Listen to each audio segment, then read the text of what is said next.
வணக்கம். நவம்பர் 16ஆம் தேதி சனிக்கிழமை தெளிவான விரிவான வானிலை அறிக்கைக்கு உங்களை அன்புடன் வரவேற்கிறேன். இதுவரைக்கும் நம்ம சேனலை சப்ஸ்கிரைப் பண்ணாமல் இருந்தீங்கன்னா மறந்துடாமல் சப்ஸ்கிரைப் பண்ணிங்க. தமிழகத்தில் பல்வேறு வகையான மாவட்டங்களில் கடந்த 2-3 தினங்களாக மழை தொடர்ந்து பெய்து வந்தது.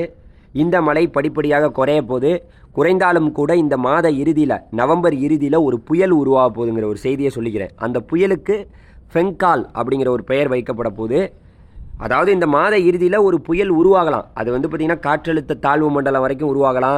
கண்டிப்பாக அது ஒரு தீவிர நிகழ்வாக உருவாக போகுது இந்த மாத இறுதியில், நவம்பர் இறுதியில்.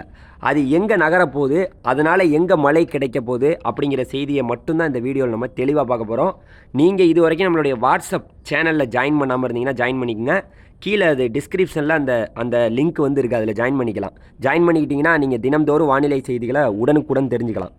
அதாவது பார்த்திங்கன்னா வரக்கூடிய நவம்பர் 20, 19, 20, 21 இந்த நவம்பர் 20ஆம் தேதினே வச்சுக்கோங்களேன், நம்மளுடைய தென்கிழக்கு வங்கக்கடல் பகுதியில் ஒரு லேசான காற்று சுழற்சி உருவாக போகுது. அந்த காற்று சுழற்சி தொடர்ந்து தீவிரமடைந்து காற்றழுத்த தாழ்வு பகுதி, காற்றழுத்த தாழ்வு மண்டலம், அதாவது பார்த்திங்கன்னா அது தொடர்ந்து தீவிரமாகி அது புயலாக உருவாகலாம் அப்படிங்கிறது நம்மளோட கணிப்பு. அது உருவாகும் பட்சத்தில் அதுக்கு ஃபெங்கால் அப்படிங்கிற ஒரு பெயர் வைக்கப்பட போகுது. கண்டிப்பாக உறுதியாக பார்த்திங்கன்னா அது தீவிர ஒரு நிகழ்வாக தான் இருக்கும். அப்படி தீவிரமான ஒரு நிகழ்வாக இருக்கலாம். அது எங்கே நகரப்போகுது, ஏன்னா பார்த்திங்கன்னா வானிலை படங்கள் காட்டக்கூடிய செய்தி என்னென்னா, தொடர்ந்து அது தீவிர நிகழ்வாக உருவாகி தொடர்ந்து பார்த்திங்கன்னா வடக்கு நோக்கி, அதாவது ஆந்திரா அந்த பக்கம் போயிருமா அப்படிங்கிற ஒரு கவலையான ஒரு செய்தியும் நமக்கு இருக்குது. அது பார்த்திங்கன்னா வடக்கு நோக்கி செல்லாதுங்கிறது நம்மளோட செய்தி. அது வடக்கே போயிருச்சுன்னா நமக்கு மழை இல்லை.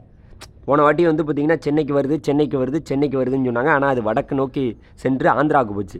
அதே போல் இந்த புயலாக உருவாகும் பட்சத்தில், அதாவது ஃபெங்கால் புயலாக உருவாகலாம், இல்லை காற்றழுத்த தாழ்வு மண்டலம், ஏதோ ஒரு தீவிரமான ஒரு நிகழ்வு இந்த மாத இறுதியில் நவம்பர் 26, 27, 28 தேதியில் இருக்குது. அது அப்படியே வடக்கு நோக்கி போயிடாமல் நம்மளுடைய தமிழகத்தை நோக்கி தான் நகரப்போகுதுங்கிற ஒரு செய்தியை சொல்லிக்கிறேன். அதுக்கு நம்ம இன்னும் 2-3 நாள் பொறுமையாக காத்திருக்கணும். அப்போ தான் நமக்கு தெளிவான வானிலை கிடைக்கும். இப்போ தான் பார்த்திங்கன்னா ஜிஎஃப்எஸ், அதாவது பார்த்திங்கன்னா அமெரிக்கா மாடல் காட்டக்கூடிய செய்தி, கண்டிப்பாக அது ஒரு தீவிர நிகழ்வாக உருவாக போகுதுங்கிற ஒரு செய்தியை சொல்லிடலாம். ஆனால் அது எங்கே நகரப்போகுது, எப்படி நகரப்போகுதுங்கிறத இன்னும் 2-3 நாள் நம்ம பொறுத்து இருந்தால் தான் நம்ம பார்க்க முடியும். ஆனால் கண்டிப்பாக அது வட தமிழகத்தை நோக்கி தான் நகரப்போகுதுங்கிற ஒரு செய்தியை நம்ம சொல்லிக்கிறோம். ஸோ அதனால் பார்த்திங்கன்னா நீங்கள் வானிலை சார்ந்த செய்திகளை தினம்தோறும் தெரிஞ்சுக்கலாம்.